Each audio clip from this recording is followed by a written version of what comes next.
et puis on peut charger nos téléphones, etc. Mais le produit tel qu'il était fait aujourd'hui ne permettait pas ça.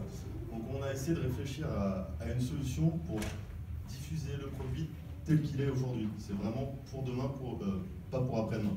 Et en vérifier l'usage. Alors, comment faire ça?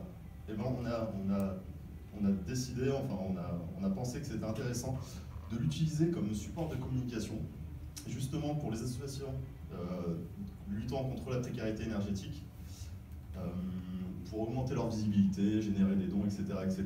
Une grosse manière de faire le buzz. Donc de façon pratique, Félix va vous expliquer comment on fait.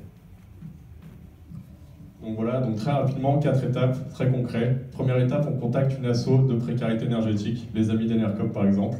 Deuxième étape, où en parallèle, on contacte une asso qui s'occupe soit des SDF, soit des migrants, soit les deux.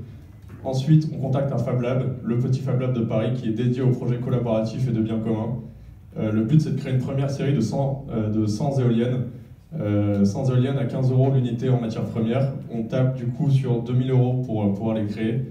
Ce qui nous fait à peu près 2 week-ends avec nos bénévoles de l'association de précarité pour les créer. Et la dernière étape, c'est la diffusion dans un arrondissement de Paris pour créer un POC. Donc imaginez maintenant un matin, les habitants du 11e se réveillent et se trouvent ces petits poulpes rouges un petit peu partout dans leur quartier et se demandent ce que c'est. Et puis lisent leur petit journal, Direct Matin & Co, et trouvent une manchette sur l'explication du pourquoi, c'est-à-dire pourquoi les associations ont mis ça en place, donc leur initiative. Donc pour finir, parce qu'il y a une valeur bien sûr générée pour Léo, ce qui est bien aussi avec ce système, c'est qu'on peut vérifier l'usage.